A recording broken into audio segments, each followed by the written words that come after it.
ಕಲಬುರಗಿಯ Mannur multi speciality ಆಸ್ಪತ್ರೆ ಕಲ್ಯಾಣ ಕರ್ನಾಟಕ ಭಾಗದ ಪ್ರಸಿದ್ಧ ಆಸ್ಪತ್ರೆಗಳಲ್ಲಿ ಒಂದಾಗಿದೆ. ಡಾಕ್ಟರ್ ಫಾರೂಕ್ ಮಣ್ಣೂರು ಸಾರಥ್ಯದಲ್ಲಿ ಅತ್ಯಂತ ಅನುಭವಿ ವೈದ್ಯರಿಂದ ಉತ್ತಮ ಚಿಕಿತ್ಸೆ ನೀಡಲಾಗುತ್ತಿದೆ. ಮಣ್ಣೂರು ಮಲ್ಟಿ ಸ್ಪೆಷಾಲಿಟಿ ಆಸ್ಪತ್ರೆಯಲ್ಲಿ ಸಿಗುವ ಚಿಕಿತ್ಸೆಗಳು: general surgery, laparoscopy surgery, neuro surgery, orthopaedic surgery, plastic surgery, gastro surgery, aqua surgery, gynaecology surgery, general medicine, paediatric, neuro surgery, cardiology, haematology, endocrinology, ENT ಮತ್ತು ophthal, general physician, gynaecology, paediatric, family medicine, urology, nephrology, radiology, dialysis, advance ICU ಮತ್ತು advance OT setup, ಅತ್ಯಾಧುನಿಕ ಸೌಲಭ್ಯವುಳ್ಳ ಕ್ಯಾಸುಲಿಟಿ, ದಿನದ 24 ಗಂಟೆ emergency trauma centre. ಹೆಚ್ಚಿನ ಮಾಹಿತಿಗಾಗಿ ಸಂಪರ್ಕಿಸಿ ಬಾರಾ hills circle, ring ರಸ್ತೆ, ಕಲಬುರಗಿ. Phone number 9538786108. ಮದುಮಗನ ಹಾಗೂ ಕುಟುಂಬದ ಸದಸ್ಯರ ಸ್ನೇಹಿತರ ಬಟ್ಟೆ ಖರೀದಿಗೆ ಹೋಗೋ ಪ್ಲಾನ್ ಏನಾದ್ರೂ ಇದೆನಾ? ಎಲ್ಲಿ ಖರೀದಿ ಮಾಡ್ಬೇಕು ಅಂತ ಯೋಚಿಸ್ತಾ ಇದ್ದೀರಾ? ಹಾಗಾದ್ರೆ ಬನ್ನಿ ಪುರುಷರ ಬಟ್ಟೆಗಳ ಬೃಹತ್ ಶೋರೂಮ್ ಮೀರಾ ಮೆನ್ಸ್ ಅವೆನ್ಯೂಗೆ. ನಿಮ್ಮ ಮನೆಯಲ್ಲಿ ಮದುವೆ ಇದೆಯಾ? ಮದುಮಗ ಸೇರಿದಂತೆ ಸಂಬಂಧಿಕರಿಗೆ, ಸ್ನೇಹಿತರಿಗೆ ಬಟ್ಟೆ ಖರೀದಿ ಮಾಡೋದಿದೆಯಾ? 10 ಅಂಗಡಿಗೆ ಹೋಗಿ ಬಟ್ಟೆ ಹುಡುಕುವ ಬದಲು ಎಲ್ಲಾ ರೀತಿಯ ಹಬ್ಬಗಳ, ಮದುವೆ, ಶುಭ ಸಮಾರಂಭ ಸೇರಿದಂತೆ ಎಲ್ಲಾ ರೀತಿಯ ಬಟ್ಟೆಗಳು ಇದೀಗ ಒಂದೇ ಸೂರಿನಡಿಯಲ್ಲಿ ಕಲ್ಪಿಸಿದ್ದಾರೆ. ಹಾಗಾದ್ರೆ ಚಿಂತೆ ಬಿಡಿ, ನಿಮ್ಮ ಕಲಬುರಗಿಯಲ್ಲಿ ಮೀರಾ ಮೆನ್ಸ್ ಅವೆನ್ಯೂ ಪುರುಷರ ಬಟ್ಟೆಗಳಿರುವ ಬೃಹತ್ ಶೋರೂಮ್ ಪ್ರಾರಂಭಿಸಿದ್ದಾರೆ. ಇಲ್ಲಿ Manyavar, Blackberry, Jack and Jones, Rare Rabbit, Spykar, Indian Terrain, Arrow, Mufti, US Polo ಸೇರಿದಂತೆ ಎಲ್ಲಾ ರೀತಿಯ ಬ್ರಾಂಡೆಡ್ ಬಟ್ಟೆಗಳು ಇಲ್ಲಿ ಲಭ್ಯ. ಇನ್ನೊಂದು ವಿಶೇಷ ಏನೆಂದ್ರೆ, ಮದುಮಗನಿಗೆ ಹಾಗೂ ಸಂಬಂಧಿಕರಿಗೆ ಮದುವೆಗೆ ಬೇಕಾದ ಎಲ್ಲಾ ರೀತಿಯ ಬಟ್ಟೆ, ಸೂಟ್, ಶೇರ್ವಾನಿ, ಜೋಧ್ಪುರಿ, ಬ್ಲೇಸರ್, ಪೇಟಾ, ಶೂಸ್ ಸೇರಿದಂತೆ ಎಲ್ಲಾ ರೀತಿಯ ವಸ್ತುಗಳು ಇಲ್ಲಿ ರಿಯಾಯಿತಿ ದರದಲ್ಲಿ ಲಭ್ಯ. ಮತ್ತ್ಯಾಕೆ ತಡ, ಹಿಂದೆ ಭೇಟಿ ನೀಡಿ. ಕಲ್ಯಾಣ ಕರ್ನಾಟಕದ ಬೃಹತ್ ಬಟ್ಟೆ showroom Meera men's avenue, Lahoti petrol bunk ಮುಂಭಾಗ, ತಿಮ್ಮಾಪುರಿಗೆ ಹೋಗುವ ರಸ್ತೆ, ಕಲಬುರಗಿ. ಹೆಚ್ಚಿನ ಮಾಹಿತಿಗಾಗಿ ಸಂಪರ್ಕಿಸಿ 9916745499. ಬಿಪಿಎಲ್ ರೇಷನ್ ಕಾರ್ಡ್ ಹಾಗೂ ಆಯುಷ್ಮಾನ್ ಕಾರ್ಡ್ ಫಲಾನುಭವಿಗಳಿಗೆ ಸುಜ್ನಿ ಆಸ್ಪತ್ರೆಯಲ್ಲಿ ಉಚಿತ ಚಿಕಿತ್ಸೆ. ಕಲಬುರಗಿಯಲ್ಲಿ ಸ್ತ್ರೀ ರೋಗ ಹಾಗೂ ಮಕ್ಕಳ ಚಿಕಿತ್ಸೆಗಾಗಿಯೇ ಪ್ರತ್ಯೇಕ ಆಸ್ಪತ್ರೆ ಪ್ರಾರಂಭ. ಸುಜ್ನಿ ಕಲ್ಯಾಣ ಕರ್ನಾಟಕ ಭಾಗದ ಅತ್ಯಾಧುನಿಕ ತಾಯಿ ಮತ್ತು ಶಿಶುವಿನ ಆರೈಕೆಯ ಆಸ್ಪತ್ರೆ. ಸ್ತ್ರೀ ರೋಗ ತಜ್ಞ ಖ್ಯಾತ ವೈದ್ಯರು ಹಾಗೂ ಮಕ್ಕಳ ತಜ್ಞ ಖ್ಯಾತ ವೈದ್ಯರ ತಂಡದಿಂದ ಕಡಿಮೆ ದರದಲ್ಲಿ ಚಿಕಿತ್ಸೆ, ವಿಶ್ವ ದರ್ಜೆಯ ಉಪಕರಣಗಳ ಮತ್ತು ಅತ್ಯಾಧುನಿಕ ಐಸಿಯು, ಎನ್ಐಸಿಯು ಹಾಗೂ ಇತರೆ ಸೌಲಭ್ಯಗಳಿಂದ ಮಕ್ಕಳಿಗೆ ಗುಣಮಟ್ಟದ ಆರೈಕೆ. ಸುಜ್ನಿ ಆಸ್ಪತ್ರೆಯಲ್ಲಿನ ಸೌಲಭ್ಯಗಳು: ದಿನದ 24 ಗಂಟೆಯಲ್ಲಿ ತುರ್ತು ಸೇವೆ, ಹೈ ರಿಸ್ಕ್ ಗರ್ಭಧಾರಣೆ, ಒಬೆಸ್ಟ್ರಿಕ್ ಐಸಿಯು, ನವಜಾತ ಮತ್ತು ಶಿಶು ಐಸಿಯು, ಶಿಶು ಸಂಬಂಧಿತ ಶಸ್ತ್ರಚಿಕಿತ್ಸೆ, ಲ್ಯಾಪ್ರೋಸ್ಕೋಪಿ, ಲಸಿಕಾಕರಣ, ತಜ್ಞ ವೈದ್ಯರ ಸಲಹೆ, ಡಯಾಗ್ನೋಸ್ಟಿಕ್ ಮತ್ತು ಅಲ್ಟ್ರಾಸೌಂಡ್ ಸೇರಿದಂತೆ ಅನೇಕ ಸೌಲಭ್ಯಗಳು ನಿಮ್ಮ ಸುಜ್ನಿ ಆಸ್ಪತ್ರೆಯಲ್ಲಿ ಲಭ್ಯ. ಹೆಚ್ಚಿನ ಮಾಹಿತಿಗಾಗಿ ಸಂಪರ್ಕಿಸಿ ಸುಜ್ನಿ ಆಸ್ಪತ್ರೆ, ಬಿಗ್ ಬಜಾರ್ ಎದುರುಗಡೆಗೆ, ಕಲಬುರಗಿ. ದೂರವಾಣಿ ಸಂಖ್ಯೆ 08472272727 ಅಥವಾ ಮೊಬೈಲ್ ನಂಬರ್ 9900427814. ಸುಬೇದಾರ್ ಕೇರ್ ಆಸ್ಪತ್ರೆ, ಕಲಬುರಗಿ. ಕಲಬುರಗಿ ನಗರದ ಸೇಡಂ ರಸ್ತೆಯಲ್ಲಿರುವ ಟ್ರಾಮಾ ಎಮರ್ಜೆನ್ಸಿ 24x7 ಸೇವೆ ಲಭ್ಯ. ಅನುಭವಿ ವೈದ್ಯರ ತಂಡದೊಂದಿಗೆ gynaecology, general surgery, general medicine, paediatric, orthopaedic, ENT, laparoscopy surgery, paediatric surgery, neuro surgery, urology, plastic surgery, cardiology, neurology, gastrology, oral and maxillofacial surgery, arthroscopy, keyhole surgery of joint ಸೇರಿದಂತೆ trauma, NICU, ICU, obstetric ICU ಸೌಲಭ್ಯದೊಂದಿಗೆ ಚಿಕಿತ್ಸೆ ನೀಡಲಾಗುವುದು. ಸುಬೇದಾರ್ care ಆಸ್ಪತ್ರೆಯಲ್ಲಿ ದಿನದ 24 ಗಂಟೆ emergency ಚಿಕಿತ್ಸೆ ನೀಡಲಾಗುವುದು. ಹೆಚ್ಚಿನ ಮಾಹಿತಿಗಾಗಿ ಸಂಪರ್ಕಿಸಿ ಸುಬೇದಾರ್ ಕೇರ್ ಆಸ್ಪತ್ರೆ, ಇನ್ಕಮ್ ಟ್ಯಾಕ್ಸ್ ಆಫೀಸ್ ಎದುರುಗಡೆಗೆ, ಸೇಡಂ ರಸ್ತೆ, Kalaburagi. Mobile number 9483517777. Star care multi speciality trauma emergency 24x7 ತುರ್ತು ಚಿಕಿತ್ಸಾ ಸೌಲಭ್ಯವುಳ್ಳ ಆಸ್ಪತ್ರೆ. ಕಲಬುರಗಿ ಜಿಲ್ಲೆಯ ಖ್ಯಾತ ಅನುಭವಿ ವೈದ್ಯ ಡಾಕ್ಟರ್ ಪ್ರಶಾಂತ್ ಮಾಲಿ ಅವರ ನೇತೃತ್ವದಲ್ಲಿ ಅನುಭವಿ ವೈದ್ಯರ ತಂಡದೊಂದಿಗೆ orthopaedic, neuro surgery, general medicine, urology, gastro surgery, paediatric, obstetric, gynaecology, cardiology, neurology ಸೇರಿದಂತೆ OPD, IPD, ICU, NICU, ultrasound, 2D echo, laboratory, major OT ಸೌಲಭ್ಯಗಳೊಂದಿಗೆ ಎಲ್ಲ ರೋಗಕ್ಕೂ ಒಂದೇ ಸೂರಿನಡಿ ರಿಯಾಯಿತಿ ದರದಲ್ಲಿ ಸ್ಟಾರ್ ಕೇರ್ ಆಸ್ಪತ್ರೆಯಲ್ಲಿ ದಿನದ 24 ಗಂಟೆ ಎಮರ್ಜೆನ್ಸಿ ಚಿಕಿತ್ಸೆ ನೀಡಲಾಗುವುದು. ಹೆಚ್ಚಿನ ಮಾಹಿತಿಗಾಗಿ ಸಂಪರ್ಕಿಸಿ ಸ್ಟಾರ್ ಕೇರ್ ಮಲ್ಟಿ ಸ್ಪೆಷಾಲಿಟಿ ಆಸ್ಪತ್ರೆ, ಸ್ವಾಭಿಮಾನಿ ಸ್ವದೇಶಿ ಕೇಂದ್ರದ ಮುಂಭಾಗ, ಗುಬ್ಬಿ ಕಾಲನಿ, ಕಲಬುರಗಿ. ಮೊಬೈಲ್ ನಂಬರ್ 9066906614 ಅಥವಾ 8472360239. ನಮಸ್ಕಾರ ವೀಕ್ಷಕರೇ, ಆನ್ ಸ್ಪಾಟ್ ನ್ಯೂಸ್ಗೆ ಸ್ವಾಗತ. ನಾನು ಸಂಗೀತ. ವೀರಶೈವ ಲಿಂಗಾಯತ ಸಮುದಾಯದ ಎಲ್ಲರೂ ಒಂದಾಗಿ ಈ ಬಾರಿ ಏಪ್ರಿಲ್ 30ರಂದು ಜಗತ್ ವೃತ್ತದಲ್ಲಿ ಅದ್ದೂರಿಯಾಗಿ ಬಸವ ಜಯಂತಿ ಆಚರಿಸಲು ನಿರ್ಧರಿಸಲಾಗಿದೆ ಎಂದು 892ನೇ ಜಯಂತ್ಯುತ್ಸವ ಸಮಿತಿಯ ಅಧ್ಯಕ್ಷರು ಹಾಗೂ ಅಫ್ಜಲ್ಪುರ ಮತಕ್ಷೇತ್ರದ ಶಾಸಕರಾದ MY ಪಾಟೀಲ್ ಹೇಳಿದರು.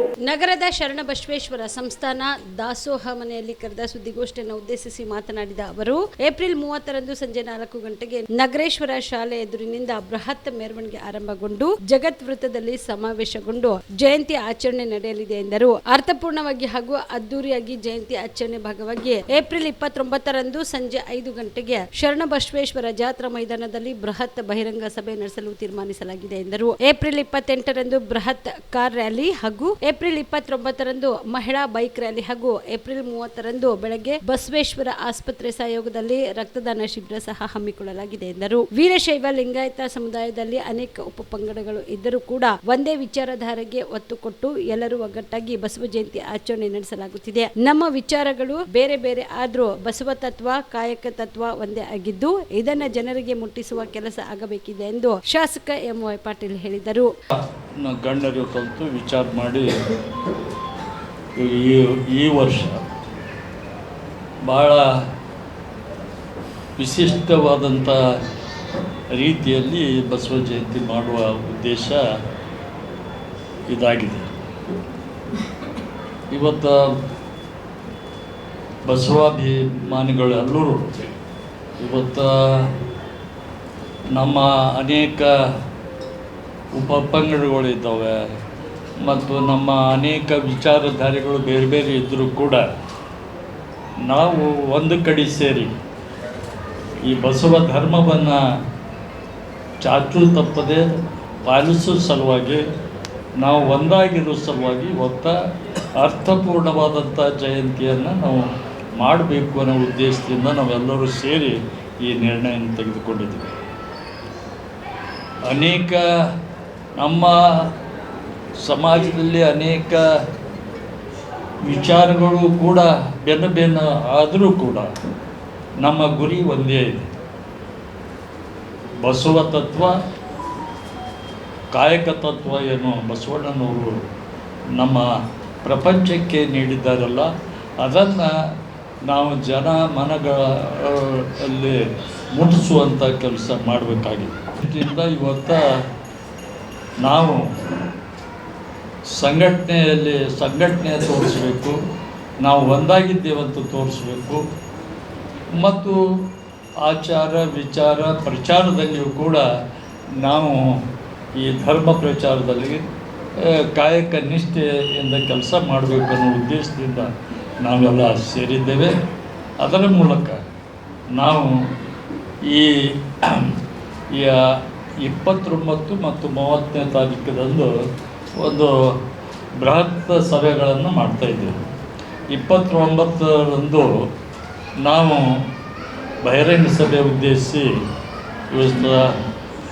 ಇದರ ಉದ್ದೇಶ ಏನಂತಂದರೆ ನಮ್ಮ ಸಿದ್ಧಾಂತವನ್ನು ಮನೆಗೆ ಮುಟ್ಟಿಸುವಂಥ ಕೆಲಸ ನಾವು ಮಾಡಬೇಕು ಅನ್ನೋ ಉದ್ದೇಶದಿಂದ ಈ ಬಹಿರಂಗ ಸಭೆಯನ್ನು ನಾವು ಆಯೋಜನೆ ಮಾಡಿದ್ದೀವಿ. ಸುಮಾರು 20-25 ಸಾವಿರ ಜನರು ಸೇರಿಸಿ ಈ ಕಾರ್ಯಕ್ರಮ ಮಾಡಬೇಕು. ಹಾಂ, ಜಾತ್ರಾ ಶರಣಬಸವೇಶ್ವರ ಜಾತ್ರಾ ಮಹೋತ್ಸವದಲ್ಲಿ ಜಾತ್ರಾ ಮೈದಾನದಲ್ಲಿ ಈ ಕಾರ್ಯಕ್ರಮ ಸಾಯಂಕಾಲ 5 ಗಂಟೆಗೆ ನಾವು ಮಾಡುವ ಉದ್ದೇಶ ಇಟ್ಟುಕೊಂಡು ಇವತ್ತು ಈ ಪತ್ರಿಕಾಗೋಷ್ಠಿಯಲ್ಲಿ ನಾನು ಅದೇ ರೀತಿ 30 ತಾರೀಕದಂದು ಸರ್ಕಾರಿ ಕಾರ್ಯಕ್ರಮದ ಜೊತೆಗೆ ಏನು ಬಸವಣ್ಣನವರ ಮೂರ್ತಿ ಸ್ಥಳದಲ್ಲಿ ಮುಂಜಾನೆ ಕಾರ್ಯಕ್ರಮ ಸರ್ಕಾರಿ ಕಾರ್ಯಕ್ರಮ ಆಗ್ತದೆ. ತದನಂತರ 4 ಗಂಟೆಯಿಂದ ನಗರೇಶ್ವರ ಮಂದಿರದಿಂದ ನಾವು ಬಸವೇಶ್ವರ ವೃತ್ತದವರೆಗೂ ಕೂಡ ಮೆರವಣಿಗೆ ಮುಖಾಂತರ ನಾವು ಇವತ್ತು ಎಲ್ಲ ಶರಣರು ಕೂಡಿ ವೈಭವದಿಂದ ನಾವು ಆ ಕಾರ್ಯಕ್ರಮವನ್ನು ನಾವು ಮಾಡ್ತಾ ಇದ್ದೇವೆ. ಇನ್ನು ಇದೇ ಸಂದರ್ಭದಲ್ಲಿ ಸಚಿವರಾದ ಡಾಕ್ಟರ್ ಶರಣ್ ಪ್ರಕಾಶ್ ಪಾಟೀಲ್ ಮಾತನಾಡಿದರು. ಈ ಬಾರಿಯ ಬಸವ ಜಯಂತಿಯ ವಿಶೇಷತೆ ಏನು ಅಂತಂದರೆ, ಇವತ್ತು ಪ್ರತಿ ವರ್ಷ 2-3 ಬಸವ ಜಯಂತಿ ಆಗ್ತಾ ಇದ್ದು, ಇದೆಲ್ಲ ಸೇರಿ ಒಟ್ಟಾಗಿ ಮಾಡ್ತಕ್ಕಂಥದ್ದು ಈ ಒಂದು ಬಸವ ಜಯಂತಿಯ ವಿಶೇಷ ಇದೆ. ಏನಂದರೆ ಎಲ್ಲರೂ ಒಟ್ಟಾಗಿ ಬಸವ ಜಯಂತಿಯನ್ನು ಆಚರಣೆ ಮಾಡ್ತಾ ಇದ್ದಾರೆ.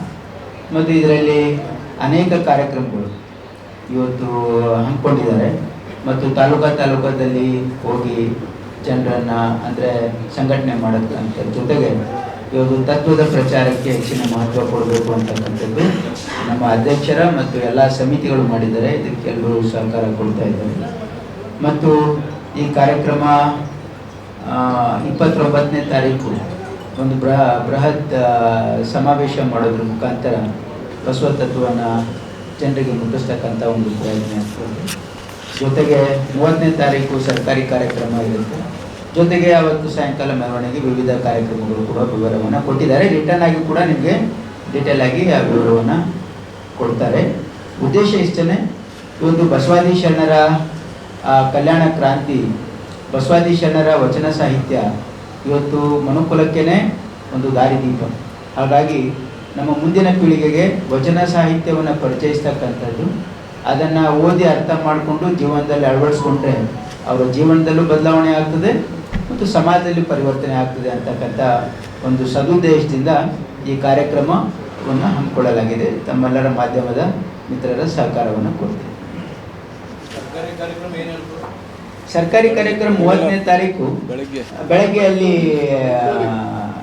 ಪೂಜಾ ಇರುತ್ತೆ. ಅದು ಸಾಂಕೇತಿಕವಾಗಿ ಅಲ್ಲೊಂದು ಕಾರ್ಯಕ್ರಮ ಯಥಾಸ್ಥಿತಿ. 29ನೇ ತಾರೀಕು ಸಾಯಂಕಾಲ ಬೃಹತ್ ಸಮಾವೇಶ ಮಾಡ್ತೇವೆ. ಈ ಸುದ್ದಿಗೋಷ್ಠಿಯಲ್ಲಿ ಸಚಿವರಾದ ಶರಣಬಸಪ್ಪ ಗೌಡ ದರ್ಶನಪುರ್, ಶಾಸಕರಾದ ಅಲ್ಲಂ ಪ್ರಭು ಪಾಟೀಲ್, ಅಖಿಲ ಭಾರತ ವೀರಶೈವ ಲಿಂಗಾಯತ ಮಹಾಸಭಾದ ಜಿಲ್ಲಾ ಅಧ್ಯಕ್ಷ ಶರಣಕುಮಾರ್ ಮೋದಿ, ವಿಧಾನ ಪರಿಷತ್ ಸದಸ್ಯ ಶಶಿಲ್ ಜಿನಮುಶಿ, ಮಾಜಿ ಶಾಸಕರಾದ ದತ್ತಾತ್ರೇಯ ಪಾಟೀಲ್ ರೇವೂರ್, ದೊಡ್ಡಪ್ಪಗೌಡ ಪಾಟೀಲ್ ನರಿಬೋಳ್, ವಿಧಾನ ಪರಿಷತ್ ಮಾಜಿ ಸದಸ್ಯ ಅಮರನಾಥ್ ಪಾಟೀಲ್, ಶರಣ ಬಸವೇಶ್ವರ ವಿದ್ಯಾವರ್ಧಕ ಸಂಘದ ಕಾರ್ಯದರ್ಶಿ ಬಸವರಾಜ ದೇಶಮುಖ್, ಕಿರಣ್ ದೇಶಮುಖ್, ಅರುಣ್ ಕುಮಾರ್ ಪಾಟೀಲ್, ಪ್ರಭುಲಿಂಗ್ ಮಹಗಾಂವ್ಕರ್, ಕಲ್ಯಾಣಪ್ಪ ಮಳಖೇಡ್ ಸೇರಿದಂತೆ ವೀರಶೈವ ಲಿಂಗಾಯತ ಸಮಾಜದ ಮುಖಂಡರು ಭಾಗಿಯಾಗಿದ್ದರು. ಸಕ್ರಮವಾಗಿ ನಡೆಸುತ್ತಿರುವ ಮರಳು ಗಣಿಗಾರಿಕೆಯನ್ನ ಯಾವುದೇ ಮಾಹಿತಿ ಪಡೆದುಕೊಳ್ಳದೆ ಅಕ್ರಮ ಎಂದು ಹೇಳಿಕೆ ನೀಡುತ್ತಿರುವ ಧುರೀಣರು ಮೊದಲು ಗಣಿ ಮತ್ತು ಭೂ ವಿಜ್ಞಾನ ಇಲಾಖೆಯಿಂದ ಮಾಹಿತಿ ತೆಗೆದುಕೊಂಡು ಅಕ್ರಮ ಎಂದು ಸಾಬೀತುಪಡಿಸಬೇಕು ಎಂದು ಕಲಬುರಗಿ ಜಿಲ್ಲಾ ಮರಳು ಗಣಿಗಾರಿಕೆ ಗುತ್ತಿಗೆದಾರರ ಸಂಘದ ಸಹ ಕಾರ್ಯದರ್ಶಿ ಹಸನ್ ಪಟೇಲ್ ಒತ್ತಾಯಿಸಿದರು.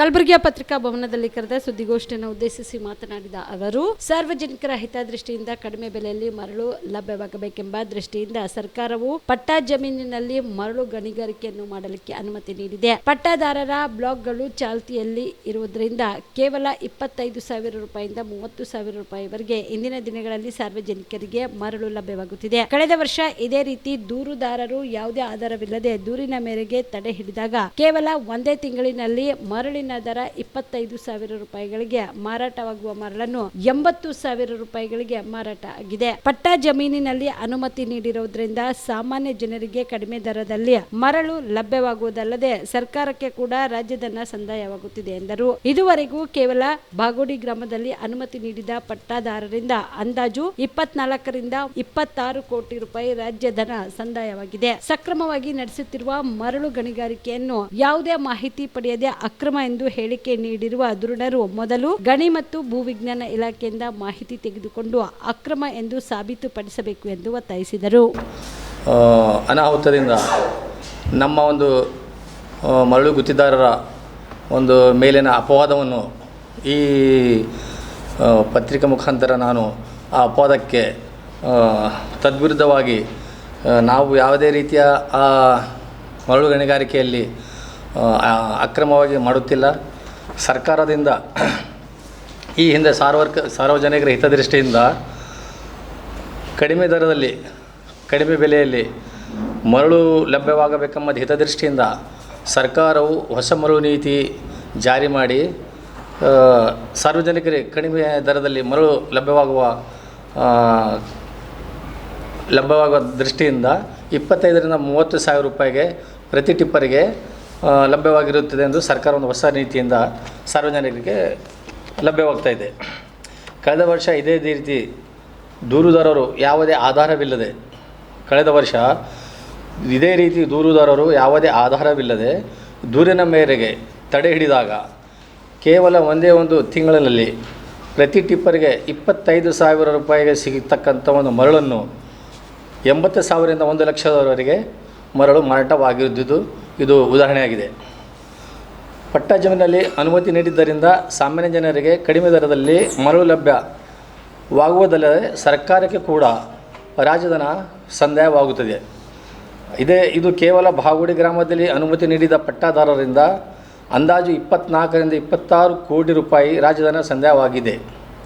ಮತ್ತು ಸಕ್ರಮವಾಗಿ ನಡೆಯುತ್ತಿರುವ ಮರಳು ಗಣಿಗಾರಿಕೆಯನ್ನು ಮಾಹಿತಿ ಪಡೆದುಕೊಳ್ಳದೆ ಅಕ್ರಮ ಎಂದು ಹೇಳಿಕೆ ನೀಡುತ್ತಿರುವ ಕೆಲವು ರಾಜಕೀಯ ಧುರೀಣರು ಮೊದಲು ಗಣಿ ಮತ್ತು ಭೂವಿಜ್ಞಾನ ಇಲಾಖೆಯಿಂದ ಅನುಮತಿ ಪಡೆದು ಅಕ್ರಮ ಎಂದು ಸಾಬೀತುಪಡಿಸಬೇಕೆಂದು ಈ ಪತ್ರಿಕಾಗೋಷ್ಠಿ ಮೂಲಕ ನಮ್ಮ ಸಂಘವು ಒತ್ತಾಯಿಸುತ್ತದೆ. ಅದೇ ರೀತಿ ನಾವು ಅಲ್ಲಿ ಅಕ್ರಮವಾಗಿ ಯಾವುದೇ ರೀತಿ ಚಟುವಟಿಕೆ ನಡೆದಿದ್ದಲ್ಲಿ ಪೊಲೀಸ್ ಇಲಾಖೆ ಆಗಲಿ ಅಥವಾ ಗಣಿ ಮತ್ತು ಭೂವಿಜ್ಞಾನ ಇಲಾಖೆಯಿಂದ ಅಕ್ರಮವಾಗಿ ಚಟುವಟಿಕೆ ಯಾವ ರೀತಿ ನಡೆದಿತ್ತು ಅದೇ ರೀತಿ ಅದಕ್ಕಾಗಿ ಅವರು ಗಾಡಿಗಳನ್ನು ತಡೆದು ಅದಕ್ಕೆ ದಂಡವನ್ನು ವಿಧಿಸಿರುತ್ತಾರೆ. ಯಾವುದೇ ರೀತಿಯ ಅಕ್ರಮ ನಡೆಯಲಿಕ್ಕೆ ಇಲಾಖೆ ಆಗಲಿ ಪೊಲೀಸ್ ಇಲಾಖೆ ಕರ್ನಾಟಕ ರಾಜ್ಯದ ಸಾರ್ವಜನಿಕ ವಿಶ್ವವಿದ್ಯಾಲಯಗಳಲ್ಲಿ ಪ್ರಸ್ತುತ ನೌಕರರು ಮತ್ತು ನಿವೃತ್ತ ಸಿಬ್ಬಂದಿಗಳ ಸಮಸ್ಯೆಗಳು ಮತ್ತು ನಮ್ಮ ಶಿಕ್ಷಣ ವ್ಯವಸ್ಥೆಯ ಮೇಲೆ ವ್ಯತಿರಿಕ್ತ ಪರಿಣಾಮ ಬೀರುತ್ತಿದ್ದು ಸರ್ಕಾರ ಸಮಸ್ಯೆಯನ್ನು ಆದ್ಯತೆಯ ಮೇರೆಗೆ ಪರಿಹರಿಸಲು ಮುಂದಾಗಬೇಕಿದೆ ಎಂದು ಕರ್ನಾಟಕ ರಾಜ್ಯ ವಿಶ್ವವಿದ್ಯಾಲಯಗಳ ಶಿಕ್ಷಕೇತರ ನೌಕರರ ಕಾನ್ಫೆಡರೇಷನ್ನ ಎಬಿ ಸಜ್ಜನ್ ಹೇಳಿದರು. ಕಲಬುರಗಿಯ ಪತ್ರಿಕಾ ಭವನದಲ್ಲಿ ಕರೆದ ಸುದ್ದಿಗೋಷ್ಠಿಯನ್ನು ಉದ್ದೇಶಿಸಿ ಮಾತನಾಡಿದ ಅವರು, ಕರ್ನಾಟಕದ ವಿಶ್ವವಿದ್ಯಾಲಯಗಳಲ್ಲಿ ಪ್ರಸ್ತುತ 2,800ಕ್ಕೂ ಹೆಚ್ಚು ಅಧ್ಯಾಪಕರ ಹುದ್ದೆಗಳು ಮತ್ತು ಸುಮಾರು 5,000ಕ್ಕೂ ಹೆಚ್ಚು ಶಿಕ್ಷಕೇತರ ಹುದ್ದೆಗಳು ಖಾಲಿ ಇದ್ದು, ಈ ಸಿಬ್ಬಂದಿಗಳ ಕೊರತೆಯಿಂದಾಗಿ ವಿದ್ಯಾರ್ಥಿಗಳಿಗೆ ನೀಡಲಾಗುವ ಶಿಕ್ಷಣದ ಗುಣಮಟ್ಟದ ಮೇಲೆ ಭಾರಿ ಪರಿಣಾಮ ಬೀರುತ್ತಿದೆ. ಸರಿಯಾದ ಶಿಕ್ಷಣ ಪದ್ಧತಿಯನ್ನ ಸ್ಥಾಪಿಸಲು ಎಲ್ಲಾ ಖಾಲಿ ಹುದ್ದೆಗಳನ್ನ ಭರ್ತಿಗೆ ತಡ ಮಾಡದೆ ಸೂಕ್ತ ಕ್ರಮ ಕೈಗೊಳ್ಳಬೇಕು. ರಾಜ್ಯ ಸರ್ಕಾರದ ನೌಕರರಿಗೆ ಆರೋಗ್ಯ ಸಂಜೀವಿನಿ ಸೌಲಭ್ಯವಿದೆ, ಆದರೆ ವಿಶ್ವವಿದ್ಯಾಲಯದ ನೌಕರರಿಗೆ ಈ ಅಗತ್ಯವಾದ ಆರೋಗ್ಯ ಸೇವೆಯು ನೀಡುತ್ತಿಲ್ಲ. ಸರ್ಕಾರವು ಈ ಸೌಲಭ್ಯವನ್ನು ವಿಶ್ವವಿದ್ಯಾಲಯದ ಸಿಬ್ಬಂದಿಗಳಿಗೂ ವಿಸ್ತರಿಸಬೇಕು. ನಿವೃತ್ತ ಶಿಕ್ಷಕರು ಮತ್ತು ಶಿಕ್ಷಕೇತರ ನೌಕರರಿಗೆ ತಮ್ಮ ಪೆನ್ಷನ್ ನಿಯಮಿತವಾಗಿ ನೀಡಲಾಗುತ್ತಿದೆ. ಇದು ಕರ್ನಾಟಕ ಸಾರ್ವಜನಿಕ ವಿಶ್ವವಿದ್ಯಾಲಯಗಳಲ್ಲಿ ಆರ್ಥಿಕ ಸಂಕಷ್ಟಕ್ಕೆ ಕಾರಣವಾಗಿದೆ. ಪೆನ್ಷನ್ ಪಾವತಿಯಲ್ಲಿ ಈ ವಿಳಂಬವು ನಿವೃತ್ತರಾದವರಿಗೆ ಉಂಟು ಮಾಡುತ್ತಿದೆ. ಈ ಕೂಡಲೇ ಕರ್ನಾಟಕ ರಾಜ್ಯದ ಸಾರ್ವಜನಿಕ ವಿಶ್ವವಿದ್ಯಾಲಯಗಳ ನೌಕರರು ಎದುರಿಸುತ್ತಿರುವ ಸಮಸ್ಯೆ ಸವಾಲುಗಳ ನಿವಾರಣೆಗಾಗಿ ಸರ್ಕಾರ ಉನ್ನತ ಶಿಕ್ಷಣ ವ್ಯವಸ್ಥೆ ಒಟ್ಟಾರೆ ಸುಧಾರಣೆಗೆ ಸಹಾಯವಾಗುವಂತೆ ಸೂಕ್ತ ಕ್ರಮ ವಹಿಸುವಂತೆ ಸರ್ಕಾರಕ್ಕೆ ಆಗ್ರಹಿಸಿದರು. ಈ ಕರ್ನಾಟಕ ರಾಜ್ಯದಲ್ಲಿ ವಿಶ್ವವಿದ್ಯಾಲಯಗಳಲ್ಲಿ ಏನು ಇವತ್ತು ಒಂದು ಕ್ರೈಸಿಸ್ ಬಂದಿದೆ, ಬಿಕ್ಕಟ್ಟು ಬಂದಿದೆ, ಅದು ಎಲ್ಲರಿಗೂ ಗೊತ್ತಿದ್ದ ವಿಷಯ ಇದೆ. ಇಲ್ಲಿ ಭಾಳಷ್ಟು ದೊಡ್ಡ ವಿಶ್ವವಿದ್ಯಾಲಯಗಳಲ್ಲಿ ನೌಕರದಾರಿಗೆ ಸರಿಯಾದ ನಿಗದಿತವಾಗಿ ಸಂಬಳ ಸಿಗ್ತಾಯಿಲ್ಲ, ನಿವೃತ್ತರಿಗೆ ಪಿಂಚಣಿ ಸಿಗ್ತಾಯಿಲ್ಲ. ಹಲವಾರು ವಿಶ್ವವಿದ್ಯಾಲಯಗಳು ಎಲ್ಲ ಕಡೆಗೂ ವೇಕೆಂಟ್ ಪೋಸ್ಟ್ಗಳಿದ್ದಾವೆ, ಟೀಚರ್ಸ್ ಆಗಲಿ ಎಂಪ್ಲಾಯೀಸ್ ಆಗಲಿ, ಅವ್ಯಾವು ಫಿಲಪ್ ಮಾಡ್ತಾಯಿಲ್ಲ. ಈ ಥರ ಭಾಳ ಗಂಭೀರವಾದಂಥ ಪ್ರಶ್ನೆಗಳು ಅಥವಾ ಪರಿಸ್ಥಿತಿ ಇವತ್ತು ನಮ್ಮ ವಿಶ್ವವಿದ್ಯಾಲಯ ಇಡೀ ಕರ್ನಾಟಕದ ಎಲ್ಲ ವಿಶ್ವವಿದ್ಯಾಲಯಗಳಲ್ಲಿ ಉದ್ಭವ ಆಗಿದೆ. ಆದ್ದರಿಂದ ಈಗ ಹಲವಾರು ಪತ್ರಿಕಾ ವರದಿಗಳು ಇದ್ದಾವೆ. ಮತ್ತು ಈ ಕಡೆವಾ ಇಲ್ವಾ ಪತ್ರಿಕಾ ವರದಿಗಳು ಕೂಡ ಇದ್ದಾವೆ. ಮತ್ತು ವಿಧಾನಸಭೆ ವಿಧಾನ ಪರಿಷತ್ತಲ್ಲಿ ಕೂಡ ಇದ್ರ ಬಗ್ಗೆ ಭಾಳ ಗಂಭೀರವಾದ ಚರ್ಚೆಗಳು ಕೂಡ ಆಗಿದ್ದಾವೆ. ಈಗ ಇದು ಪರಿಸ್ಥಿತಿ ಯಾಕೆ ಬಂತು ಅನ್ನೋದ್ರ ಬಗ್ಗೆ ಸಖತ್ ಚರ್ಚೆಗಳಾಗಿದ್ದಾವೆ.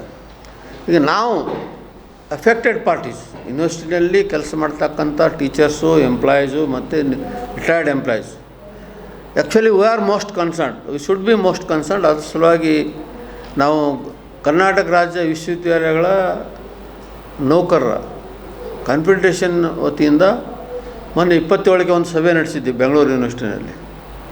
ಅದರಂತೆ 28ಕ್ಕೆ ನಮ್ಮದೊಂದು ಡೆಲಿಗೇಷನ್ ಗವರ್ನರ್ಗೆ ಹೋಗಿ ಭೇಟಿಯಾಗಿ ಈ ಮೆಮೊರಂಡಮನ್ನು ಸಬ್ಮಿಟ್ ಮಾಡಿದ್ವಿ. ತಮ್ಮ ಕೈಯಲ್ಲಿದೆ ಮೆಮೊರಂಡಮ್, ಅದು ಅನುವಾದ ಕೂಡ ಹಿಂದಿನ ಪೇಜ್ನಲ್ಲಿದೆ, ಏನೇನು ಡಿಮಾಂಡ್ಗಳಿದಾವೆ ಅಂತೇಳಿ. ಸೊ ಈಗ ಗವರ್ನರ್ ಜೊತೆಗೆ ಮಾತಾಡಿದಾಗ ಅವರು ಸುಮಾರು 10-15 ನಿಮಿಷ ನಮ್ಮ ಮನವಿ ಬಗ್ಗೆ ಚರ್ಚೆ ಮಾಡಿದ್ರು. ಅವರು ಒಂದು ಮಾತೇನು ಹೇಳಿದ್ರು, ನೀವೇನು ಹೇಳ್ತಾ ಇದ್ರಿ ಸರಿ ಇದೆ, ಆದರೆ ನನಗೂ ಕೂಡ ಮೊನ್ನೆ ಸಾವಿಗೀಡಾದ ಶ್ರೀಧರ್ ನವಲ್ಕರ್ ಎನ್ನುವ ವ್ಯಕ್ತಿ ನನ್ನ ಮಗನಾಗಿದ್ದು ಕುರಿ ಮೇಯಿಸಲು ಹೋಗಿ ಆಕಸ್ಮಿಕವಾಗಿ ನೀರಿನಲ್ಲಿ ಬಿದ್ದಾನೆ. ಇದಕ್ಕೆ ಬೇರೆಯವರು ಯಾವುದೇ ಸಂಬಂಧವಿಲ್ಲ.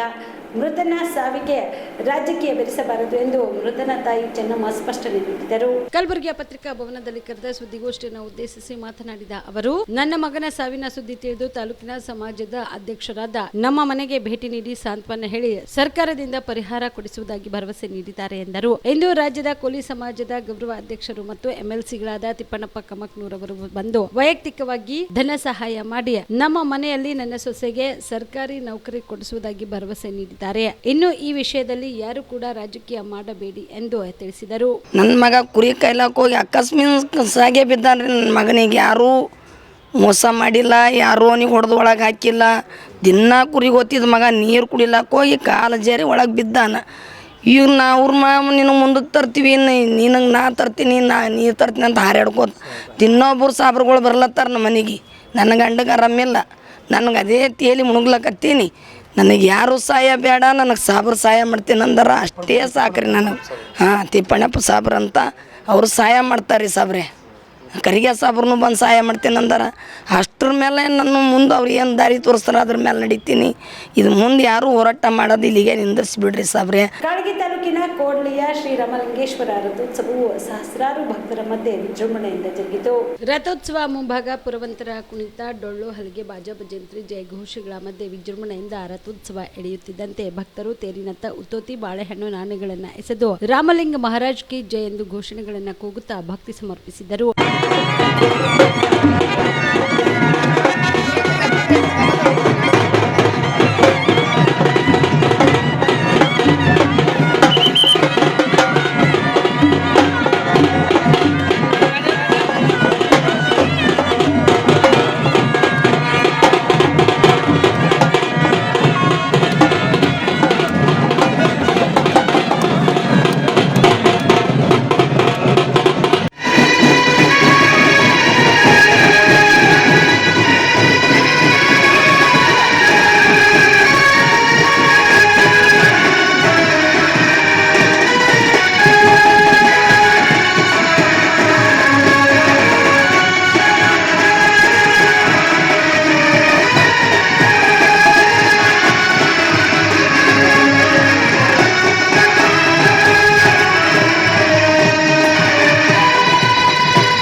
ಇನ್ನು ಇದೇ ಸಂದರ್ಭದಲ್ಲಿ ಭರತನೂರಿನ ವಿರಕ್ತ ಮಠದ ಪೂಜ್ಯ ಚಿಕ್ಕ ಗುರುನಂಜೇಶ್ವರ ಮಹಾಸ್ವಾಮಿಗಳು, ಕೋಡ್ಲಿಯ ಪೂಜ್ಯ ಬಸವಲಿಂಗ ಶಿವಾಚಾರ್ಯರು, ಜಿಲ್ಲಾ ಪಂಚಾಯತ್ ಮಾಜಿ ಸದಸ್ಯ ರಾಮಲಿಂಗಾರೆಡ್ಡಿ ದೇಶಮುಖ್, ಮಲ್ಲಿನಾಥ್ ತಕೊಳಕುಂದ, ಅಣ್ಣಾರಾವ್ ಪೆದ್ದೆ, ಚಂದಪ್ಪ ಮುಗ, ಲಕ್ಷ್ಮಣ ಭುವಿ, ಮಲ್ಲಿಕಾರ್ಜುನ್ ಅನಂತರೆಡ್ಡಿ ಸೇರಿದಂತೆ ಅನೇಕರು ಭಾಗಿಯಾಗಿದ್ದರು. Shrishail Tegaltippi, on spot news, Kalgi. Kalaburagi ಜಿಲ್ಲೆಯ ಆಳಂದ ತಾಲೂಕಿನ ಗ್ರಾಮ ದೇವರಾದ ಶ್ರೀ ಹನುಮಾನ ದೇವರ 94ನೇ ರಥೋತ್ಸವವು ಅದ್ದೂರಿಯಾಗಿ ಜರುಗಿತು. ಬೆಳಗ್ಗೆ ಶ್ರೀ ಹನುಮಾನ ದೇವರ ಕರ್ತೃ ಗದ್ದಿಗೆಗೆ ಮಹಾರುದ್ರಾಭಿಷೇಕ ಮಾಡಲಾಯಿತು. ಸಾಯಂಕಾಲ 6 ಗಂಟೆಗೆ ಭವ್ಯ ರಥೋತ್ಸವ, ನಂದಿಕುಲ, ಕೊಂಬ ಹಾಗೂ ಪಲ್ಲಕ್ಕಿ ಮೆರವಣಿಗೆ ಮತ್ತು ಡೊಳ್ಳು ಕುಣಿತ, ಚಂಡಿ ಕುಣಿತ, ನವಿಲು ಕುಣಿತ, ಬಾಜಾ ಭಜಂತ್ರಿಯೊಂದಿಗೆ ಭವ್ಯ ರಥೋತ್ಸವ ಜರುಗಿತು.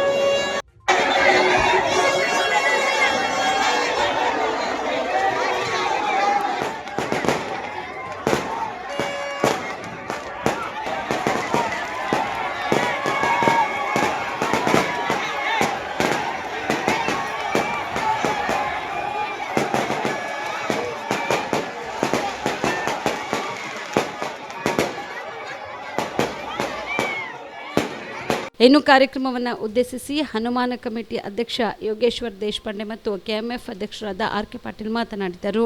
ಆಳಂದ ನಗರದ ಹನುಮಾನ್ ಜಯಂತ್ಯೋತ್ಸವದ ಗ್ರಾಮ ದೇವತೆಯ ಇವತ್ತು ಜಯಂತ್ಯೋತ್ಸವ ಕಾರ್ಯಕ್ರಮ ಬಹಳ ಒಳ್ಳೆ ರೀತಿಯಿಂದ ಅದ್ದೂರಿಯಿಂದ ಜಾತಿ ವಿಜೃಂಭಣೆಯಿಂದ ಇವತ್ತು ಹಮ್ಮಿಕೊಳ್ಳಲಾಗಿತ್ತು. ಎಲ್ಲ ಶಾಂತ ರೀತಿಯಿಂದ ಯುವಕರು ಮತ್ತು ಆಳಂದ ನಗರದ ಎಲ್ಲ ಹಿರಿಯರು, ಎಲ್ಲ ಅಕ್ಕ ತಂಗಿಯರು ಒಳ್ಳೆ ರೀತಿಯಿಂದ ಸಹಕಾರ ಕೊಟ್ಟಿದ್ದಕ್ಕೆ ಆಳಂದ ನಗರದ ನಿವಾಸಿಗಳಿಗೆ ಧನ್ಯವಾದಗಳನ್ನು ಹೇಳುತ್ತಾ, ಶಾಂತಿ ಸಮೃದ್ಧಿಯಿಂದ ಆಳಂದ ನಗರಕ್ಕೆ ದೇವರಿಂದ ಒಳ್ಳೆ ರೀತಿಯಿಂದ ನಮ್ಮ ಆಳಂದ ತಾಲೂಕು ಅಭಿವೃದ್ಧಿ ಆಗಲಿ ಅಂತ ದೇವರಲ್ಲಿ ಬೇಡ್ಕೊಂಡು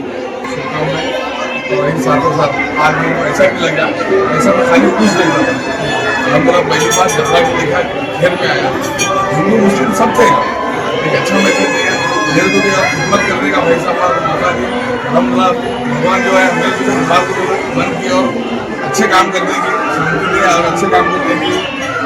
ಈ ಸಂದರ್ಭದಲ್ಲಿ ಪುರಸಭೆ ಅಧ್ಯಕ್ಷ ಪೀರ್ದಾಸ್ ಅನ್ಸಾರಿ, ಮಾಜಿ ಶಾಸಕ ಸುಭಾಸ್ ಆರ್ ಗುತ್ತಿದಾರ್, ಲಿಂಗರಾಜ್ ಪಾಟೀಲ್, ಶರಣು ಪಾಟೀಲ್, ಚನ್ನಬಸವ ಪಾಟೀಲ್, ಮಾಂತೇಶ್ ಕಲ್ಶೆಟ್ಟಿ, ಶ್ರೀಶೈಲ್ ಪಾಟೀಲ್, ಬಾಬುರಾವ್ ಬನ್ಶೆಟ್ಟಿ ಸೇರಿದಂತೆ ಅನೇಕರು ಸುತ್ತಮುತ್ತಲಿನ ಗ್ರಾಮಸ್ಥರು ಭಾಗಿಯಾಗಿದ್ದರು. Prabhugouda, on spot news, Aland.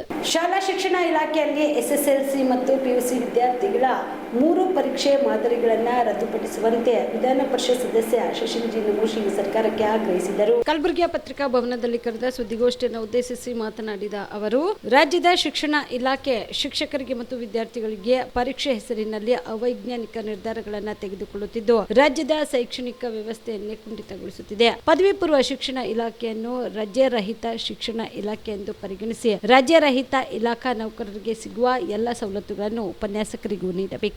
ನಿರ್ದೇಶಕರು ವಿಶೇಷ ಪರಿಹಾರ ಬೋಧನೆ ನಡೆಸುವಂತೆ ಹೊರಡಿಸಿರುವ ಸುತ್ತೋಲೆಯನ್ನು ಸರ್ಕಾರ ಹಿಂಪಡೆಯಬೇಕು. ವಿಜ್ಞಾನ ಉಪನ್ಯಾಸಕರಿಗೆ ಹೆಚ್ಚುವರಿ ತರಗತಿಗಳಿಂದ ಪ್ರಾಯೋಗಿಕ ಹಾಗೂ ತರಗತಿಗಳ ಪಠ್ಯಕ್ರಮ ಮುಗಿಸಲು ಕಷ್ಟ ಸಾಧ್ಯವಾಗಿದೆ. ಈ ಕೂಡಲೇ ಶಿಕ್ಷಣ ತಜ್ಞರೊಂದಿಗೆ ಶಿಕ್ಷಕರ ಉಪನ್ಯಾಸಕರ ಸಂಘಗಳೊಂದಿಗೆ ಶಿಕ್ಷಣ ಸಚಿವರು ಸಭೆ ನಡೆಸಿ ಇಂತಹ ಅವೈಜ್ಞಾನಿಕ ಪರೀಕ್ಷಾ ಪದ್ಧತಿಯನ್ನು ಬದಲಾಯಿಸಬೇಕು ಎಂದು ನಮೋಶಿ ಆಗ್ರಹಿಸಿದರು. ಕಳೆದ ವರ್ಷದಿಂದ ಇದು ಮೊದಲ ಪದ್ಧತಿ ಇರಲಿಲ್ಲ. ಕಳೆದ ವರ್ಷದಿಂದ SSLC ಮತ್ತು PUCಯಲ್ಲಿ 3 ಪರೀಕ್ಷೆಗಳನ್ನು ಮಾಡಿ ಆ ಪರೀಕ್ಷೆಯ ಮಹತ್ವವನ್ನು ಕಳೀತಾ ಇದ್ದಾರೆ, ಅದರ ಇಂಪಾರ್ಟೆನ್ಸನ್ನು ಕಳೀತಾ ಇದ್ದಾರೆ ಒಂದು. ಮತ್ತು ವಿದ್ಯಾರ್ಥಿಗಳಿಗೆ ಒಂದು ಪರೀಕ್ಷೆದ ಬಗ್ಗೆ ಸುಮಾರು ವರ್ಷದಿಂದ ಆ ಒಂದು ಪರೀಕ್ಷೆದ ಮಹತ್ವವನ್ನು ಎಲ್ಲರಿಗೂ ಗೊತ್ತು. ಒಂದು ಸ್ವಲ್ಪ ವಿದ್ಯಾರ್ಥಿಗಳಿಗೆ ಮೊದಲನೇ ಬಾರಿ ಪರೀಕ್ಷೆ ಬರೋರಿಗೆ ಒಂದು ಸ್ವಲ್ಪ ಭಯದ ವಾತಾವರಣ ಇರುತ್ತೆ, ಇಲ್ಲಂತಿಲ್ಲ. ಆದರೆ ಆ ಕಾರಣಕ್ಕಾಗಿ ಪ್ರಿಪ್ರೇಟರಿ ಎಕ್ಸಾಮ್ಸ್ ಮತ್ತು ಮೇನ್ ಎಕ್ಸಾಮ್ಸ್ ಅಂತ ಮೊದಲಿನಿಂದ ಅನೇಕ ವರ್ಷದಿಂದ ಇದ್ದಂಥ ಪದ್ಧತಿ. ಮತ್ತು ಎಲ್ಲ ರಾಜ್ಯಗಳಲ್ಲಿ ಇದೇ ಪದ್ಧತಿ ಇದೆ. ಬಹುಶಃ ಒಂದು 10-12 ವರ್ಷ ಹಿಂದೆ ಈ ಸಪ್ಲಿಮೆಂಟ್ರಿ ಎಕ್ಸಾಮ್ಸ್ ಏನದವ, ಸಪ್ಲಿಮೆಂಟ್ರಿ ಎಕ್ಸಾಮ್ ಅಕ್ಟೋಬರ್ ತಿಂಗಳಲ್ಲಿ ನಡೀತಾ ಇತ್ತು. SSLCಯಲ್ಲಿ ಯಾರೇ ಫೇಲ್ ಆದರೆ ಅಕ್ಟೋಬರ್ ತಿಂಗಳಲ್ಲಿ ಆ ಪರೀಕ್ಷೆನ ನಡೆಸಿ ಅವರಿಗೆ ಇನ್ನೊಂದು ಅವಕಾಶ ಕೊಟ್ಟು ಪಾಸ್ ಆಗೋ ರೀತಿಯಲ್ಲಿ ನೋಡ್ಕೊಳ್ಳುವಂಥದ್ದು. ಅಂದರೆ ಇಡೀ ಒಂದು ವರ್ಷ ಕಾಯಬಾರ್ದು, ಅವ್ರಿಗೆ ತಕ್ಷಣ ಅಂದರೆ ಪರೀಕ್ಷೆ ಮಾಡಬೇಕು, ಮಾಡಿ ಅವರು ಪಾಸ್ ಆದವ್ರಿಗೆ ಅನುಕೂಲ ಮಾಡಿಕೊಟ್ಟು ಅದು BA BSc ಡಿಗ್ರಿ ಕೋರ್ಸಿಗೆ PU ಹಂತದಲ್ಲಿರಲಿ ಅಥವಾ SSLC ಪಾಸ್ ಆದಮೇಲೆ ಅವರು PU ಹಂತಕ್ಕೆ ಹೋಗ್ಲಿಕ್ಕೆ ಒಂದು ಅನುಕೂಲ ಆಗ್ತಿತ್ತು.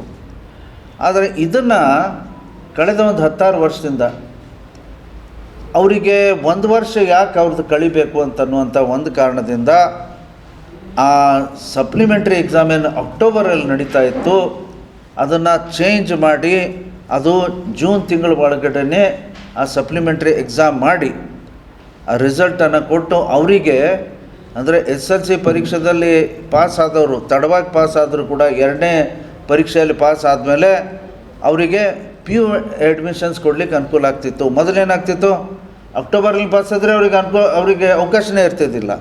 ಇದನ್ನು ಈ ಪದ್ಧತಿಯನ್ನು ಕಳೆದ ಕೆಲವು ವರ್ಷದಿಂದ ಮಾಡ್ಕೊತ ಬಂದಿದ್ದಾರೆ. ಓಕೆ, ಇದು ಬಹಳ ವಿದ್ಯಾರ್ಥಿಗಳಿಗೆ ಅನುಕೂಲ ಆಗುತ್ತೆ. ಆದರೆ ಕಳೆದ ವರ್ಷದಿಂದ ಈ 3 ಪರೀಕ್ಷೆಯನ್ನು ತಂದರೂ ಯಾವ ರಾಜ್ಯದಲ್ಲಿ 3 ಪರೀಕ್ಷೆ ಇಲ್ಲ, ಇದು ಒಂದೇದು. ಈ 3 ಪರೀಕ್ಷೆ ಮಾಡುವಂಥದ್ದು ಯಾರೇ ತಜ್ಞರ ಒಂದು ಸಮಿತಿ ಅನ್ರಿ ಅಥವಾ ಇದು ಇವ್ರು ಹೇಳ್ಕೊಟ್ಟಿದ್ದಾರೆ, ಇದ್ರ ಬಗ್ಗೆ ಏನಾರೇ ಒಂದು ತಜ್ಞರ ಕಮಿಟಿಯನ್ನು ನೇಮಕ ಮಾಡಿ ಏನು ಮಾಡಿದ್ರೆ ಸರಿ ಅಂತಂದು ಅಧ್ಯಯನ ಮಾಡಿ ಇದನ್ನು ಮಾಡ್ತಾ ಇದ್ದಾನೆ ಅಂತಂದ್ರೆ ನಾವು ಒಪ್ಪೋಣ. ಸಚಿವ ಸಂಪುಟ ಸಭೆಯಲ್ಲಿ ಜಾತಿ ಗಣತಿ ವರದಿಯ ಲಕೋಟೆ ಓಪನ್ ಮಾಡಲಾಗಿದೆ ಎಂದು ಸಚಿವ ಡಾಕ್ಟರ್ ಶರಣ್ ಪ್ರಕಾಶ್ ಪಾಟೀಲ್ ಹೇಳಿದರು. ಕಲಬುರಗಿಯಲ್ಲಿ ಇಂದು ಸುದ್ದಿಗಾರರೊಂದಿಗೆ ಮಾತನಾಡಿದ ಅವರು, ಹಿಂದಿನ ಕ್ಯಾಬಿನೆಟ್ ಸಭೆಯಲ್ಲಿ ಅದರ ಲಕೋಟೆ ಓಪನ್ ಮಾಡಲಾಗಿದೆ. ಎಲ್ಲಾ ಸಚಿವರು ಅದನ್ನು ಓದಿಕೊಂಡು ಬರಲು ಸಿಎಂ ಹೇಳಿದ್ದಾರೆ. ಏಪ್ರಿಲ್ 17ರಂದು ಕ್ಯಾಬಿನೆಟ್ನಲ್ಲಿ ಜಾತಿ ಗಣಿತದ ಬಗ್ಗೆ ಚರ್ಚೆ ಆಗಲಿದೆ ಎಂದರು. ಸದ್ಯಕ್ಕೆ ಯಾವುದೇ ತೀರ್ಮಾನ ಆಗಿಲ್ಲ. ನಮ್ಮ ಕೈಗೆ 2 ದಿನಗಳಲ್ಲಿ ಜಾತಿ ಗಣತಿ ಪ್ರತಿ ಬರಲಿದೆ. ಅದನ್ನ ಓದಿದ ಬಳಿಕವೇ ಚರ್ಚೆ ಮಾಡಿ ನಮ್ಮ ಅಭಿಪ್ರಾಯ ಹೇಳಿ. ನಾನು ಯಾವುದೇ ವಿಷಯ ಓದದೆ ಸಹಿ ಮಾಡುವುದಿಲ್ಲ, ಊಹೆ ಮಾಡಿಕೊಂಡು ಕೂಡ ಏನು ಹೇಳೋದಿಲ್ಲ ಎಂದರು. ಜಾತಿ ಗಣತಿ ಒಂದು ರಿಪೋರ್ಟನ್ನು ಮಂಡನೆ ಆಗಿದೆ. ಅವತ್ತೇ ಎಲ್ಲರೂ ಎದುರುಗಡೆ ಆ ಜಾತಿ ಗಣತಿ ರಿಪೋರ್ಟನ್ನು ಆ ಲಕೋಟೆಯನ್ನು ತೆಗೆಯಲಾಗಿದೆ. ಶೀಲ್ಡ್ ಕವರಲ್ಲಿತ್ತು, ಅದನ್ನು ತೆಗೆಯಲಾಗಿದೆ. ತೆಗೆದು ಅದರ ಜಿಸ್ಟನ್ನು, ಯಾಕಂದರೆ ಯಾರೂ ಅಧಿಕಾರಿಗಳು ಕೂಡ ಅದನ್ನು ನೋಡಿರಲಿಲ್ಲ ಸರ್ಕಾರ ಮಟ್ಟದಲ್ಲಿ, ಅದರ ಜಿಸ್ಟನ್ನು ಅವರು ಓದಿದ್ದಾರೆ. ಆಮೇಲೆ ಚರ್ಚೆ ಮಾನ್ಯ ಮುಖ್ಯಮಂತ್ರಿಗಳು ಈ ಜಾತಿ ಗಣತಿಯ ಜಿಸ್ಟು ಮತ್ತು ರಿಪೋರ್ಟು ಎಲ್ಲ ಸಚಿವರಿಗೆ ಅದು ತಲುಪಿಸ್ಲಿಕ್ಕೆ ಒಂದು ನಿರ್ದೇಶನ ಕೊಟ್ಟಿದ್ದಾರೆ. ಅದರ ಜೊತೆ ಮುಂದೆ ಬರ್ತಕ್ಕಂಥ 17ನೇ ತಾರೀಕು ನಡೀತಕ್ಕಂಥ ಸಚಿವ ಸಂಪುಟ ಸಭೆಯಲ್ಲಿ ಎಲ್ಲರೂ ಅದನ್ನು ಓದ್ಕೊಂಡು ಬನ್ನಿ, ಎಲ್ಲರೂ ಚರ್ಚೆ ಮಾಡಿ ತೀರ್ಮಾನ ಮಾಡೋಣ ಅಂತಕ್ಕಂಥ ಮಾತನ್ನು ಮಾನ್ಯ ಮುಖ್ಯಮಂತ್ರಿಗಳು ಹೇಳಿದ್ದಾರೆ. ಅದಕ್ಕೆ 17ನೇ ತಾರೀಕು 4 ಗಂಟೆಗೆ ಸಚಿವ ಸಂಪುಟ ಸಭೆ. ಒಂದೇ ಸಬ್ಜೆಕ್ಟ್ ಇದೆ, ಜಾತಿ ಗಣತಿದು ಒಂದೇ ಸಬ್ಜೆಕ್ಟ್ ಇದೆ. ಅದು ಚರ್ಚೆ ಅವತ್ತು ಆಗ್ತದೆ. ಈಗಾಗಲೇ ಬರ ವಿರೋಧ ಸ್ಟಾರ್ಟ್ ಆಗಿದೆ. ಇಲ್ಲ, ನಾನು ನೋಡಿ ಈಗ ಅದು ಈಗ ತಾನೇ ಓಪನ್ ಆಗಿದೆ. ಅದು ಯಾರೂ ಓದಿಲ್ಲ, ಸರಿ ಇದೆ ತಪ್ಪಿದೆ ಅಂತಕ್ಕಂಥದ್ದು ಎಲ್ಲ ಓದಿ ಆ ಸಚಿವ ಸಂಪುಟ ಸಭೆಯಲ್ಲಿ ಚರ್ಚೆ ಮಾಡಿದಾಗ ಅದ್ರ ಬಗ್ಗೆ ನಿರ್ಣಯ ಅಂತೂ ಆಗಿಲ್ಲ. ಏನು ಈಗ ಮುಂಚೆ ಕೂಡ ವಿರೋಧ ಮಾಡ್ಕೊಂಡು ಬರ್ತಾ ಇರೋದು ಜಾತಿ ಗಣತಿಗೆ, ಅದು ವಿಶೇಷವಾಗಿ ಸ್ವೀಕಾರ ಮಾಡಬಾರ್ದು ಅಂತಲೇ ವಿರೋಧ ಮಾಡ್ಕೊಂಡು ಲಿಂಗಾಯತ್ ಮಹಾಸಭಾದಿಂದ ಕರೆಕ್ಟು. ಈಗ ಕೆಲವು ಈಗ ಒಕ್ಕಲಿಗ ಸಮಾಜದ ಸಂಘಟನೆಗಳು ಹೇಳಿದೆ, ಲಿಂಗಾಯತ್ ಸಮಾಜ ಸಂಘಟನೆಗಳು ಕೂಡ ಹೇಳಿವೆ. ಆದರೆ ಈಗ ಸದ್ಯಕ್ಕೆ ತೀರ್ಮಾನ ಏನೂ ಆಗಿಲ್ಲ. ಇದು ಬರೀ ಆ ರಿಪೋರ್ಟನ್ನು ಕ್ಯಾಬಿನೆಟ್ಟಿಗೆ ಸಬ್ಮಿಟ್ ಮಾಡಿದಾಗ ಅದನ್ನು ಓಪನ್ ಮಾಡಿದ್ದಾರೆ ಅಷ್ಟೇ. ಅದು ಇನ್ನೂ ನಮ್ಮ ಕೈಗೂ ಬಂದಿಲ್ಲ. ಅದು ಇವತ್ತು ನಾಳೆ ಏನೋ ತಲುಪಿಸ್ತೀವಿ ಅಂತ ಹೇಳಿದ್ದಾರೆ. ಅದು ತಲುಪಿಸಿದ ಮೇಲೆ ಅದನ್ನು ನಾವು ಓದಿ ಸಚಿವ ಸಂಪುಟ ಸಭೆಯಲ್ಲಿ ಅದನ್ನು ಚರ್ಚೆ ಮಾಡಿ ತೀರ್ಮಾನ ತೆಗೆದುಕೊಳ್ಳಾಗುತ್ತೆ. ಯಾಕಂದರೆ ಕ್ಯಾಬಿನೆಟ್ ಅಂದಮೇಲೆ it will be A collective decision. ಇವಿಷ್ಟು ಈವರೆಗಿನ ಸುದ್ದಿಗಳು. ಹೀಗೆ ನೋಡ್ತಾ ಇರಿ ಆನ್ ಸ್ಪಾಟ್ ನ್ಯೂಸ್. ಇದು ಕ್ಷಿಪ್ರ, ನಿಖರ, ನೇರ.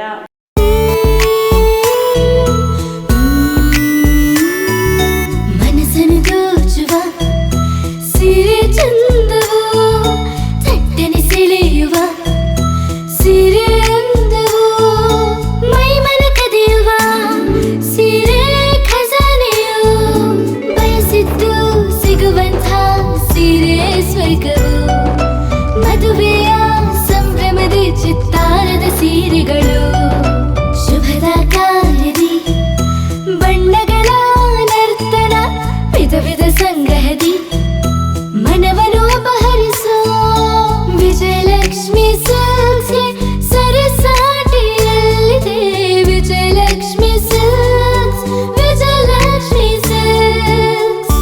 ಗುಲ್ಬರ್ಗ ಜಿಲ್ಲೆಯಲ್ಲಿಯೇ ಮಹಿಳೆಯರ ಮತ್ತು ಮಕ್ಕಳ ವಸ್ತ್ರಗಳ ಏಕೈಕ ಅತಿ ದೊಡ್ಡ showroom Vijayalakshmi silks, city centre mall, super market road, Gulbarga. ನೀವು ರಾತ್ರಿ ಹೊತ್ತು ಕುಟುಂಬದ ಸದಸ್ಯರ ಜೊತೆ ಅಥವಾ ಸ್ನೇಹಿತರ ಜೊತೆ ಎಲ್ಲಾದ್ರೂ ಊಟಕ್ಕೆ ಹೋಗ್ಬೇಕು ಅಂತ ಪ್ಲಾನ್ ಮಾಡ್ತಾ ಇದ್ದೀರಾ? ಹಾಗಾದ್ರೆ ಕಲಬುರಗಿಯಲ್ಲಿ ಹೊಸದಾಗಿ ಪ್ರಾರಂಭವಾಗಿರುವ ಫೋರ್ಟ್ ವ್ಯೂ ಹೋಟೆಲ್ಗೆ ಒಮ್ಮೆ ಭೇಟಿ ನೀಡಿ.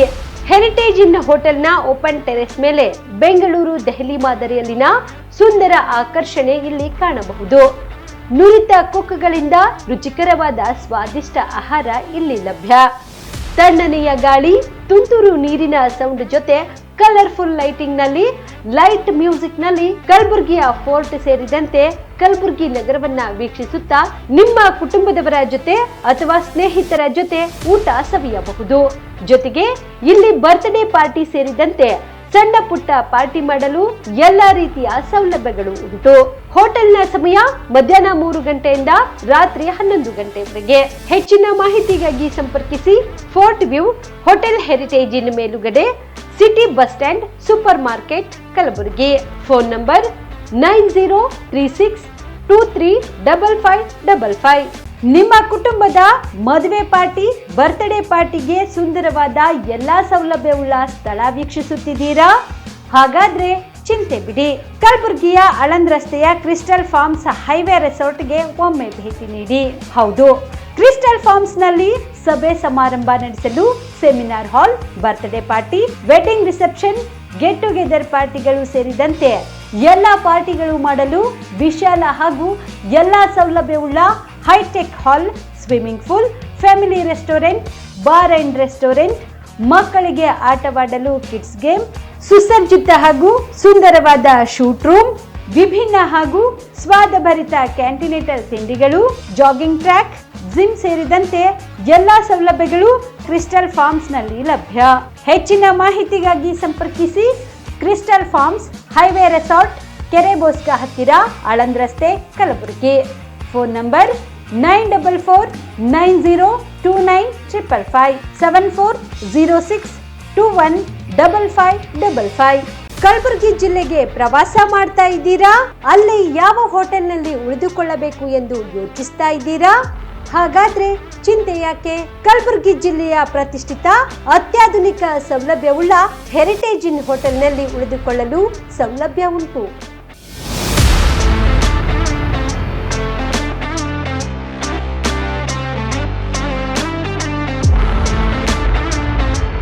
ಜೊತೆಗೆ ಇಲ್ಲಿ ಅತ್ಯಾಧುನಿಕ ಸೌಲಭ್ಯವುಳ್ಳ ಡಿಲೆಕ್ಸ್ ರೂಮ್ಗಳು ಲಭ್ಯವಿದ್ದು ದಿನದ 24 ಗಂಟೆ ವೈಫೈ ಸೌಲಭ್ಯ ಕೂಡ ನೀಡಲಾಗಿದೆ.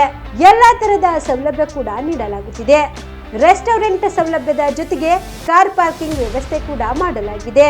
ಹೆಚ್ಚಿನ ಮಾಹಿತಿಗಾಗಿ ಸಂಪರ್ಕಿಸಿ Heritage Inn hotel, city bus stand, super market, Kalaburagi. Phone number 9702205555. Kamareddy ortho ಮತ್ತು ಟ್ರಾಮಾ ಕೇರ್ ಆಸ್ಪತ್ರೆ, ಕಲಬುರಗಿ. Doctor S B. ಕಾಮರೆಡ್ಡಿ ಹಾಗೂ ಡಾಕ್ಟರ್ ಪ್ರತಿಮಾ ಎಸ್. ಕಾಮರೆಡ್ಡಿ ಸಾರಥ್ಯದಲ್ಲಿ ಕಳೆದ 11 ವರ್ಷಗಳಿಂದ ಸಾವಿರಾರು ರೋಗಿಗಳಿಗೆ ದಿನದ 24 ಗಂಟೆ ತುರ್ತು ಸೇವೆ ನೀಡಿದ ಶ್ರೇಯಸ್ಸು. ಆರ್ಥೋ ಚಿಕಿತ್ಸೆಗೆ ನುರಿತ ವೈದ್ಯರ ತಂಡ, neuro surgery, joint replacement surgery, interventional pain clinic, plastic surgery, facial maxillo surgery, ದಿನದ 24 ಗಂಟೆ ಲ್ಯಾಬ್ ಸೌಲಭ್ಯ, ದಿನದ 24 ಗಂಟೆ ಮೆಡಿಕಲ್ ಸೌಲಭ್ಯ, ಡಿಜಿಟಲ್ ಎಕ್ಸ್ರೇ, ದಿನದ 24 ಗಂಟೆ ಬ್ಲಡ್ ಬ್ಯಾಂಕ್ ಸರ್ವಿಸ್, ದಿನದ 24 ಗಂಟೆ ಆಂಬ್ಯುಲೆನ್ಸ್ ಸೌಲಭ್ಯ. ಹೆಚ್ಚಿನ ಮಾಹಿತಿಗಾಗಿ ಸಂಪರ್ಕಿಸಿ ಸರ್ಕಾರಿ ITI ಕಾಲೇಜು ಮುಂಭಾಗ, ಕಾಮರೆಡ್ಡಿ ಆರ್ಥೋ ಮತ್ತು ಟ್ರಾಮಾ ಕೇರ್ ಆಸ್ಪತ್ರೆ, ಕಲಬುರಗಿ. Phone number 08472256163.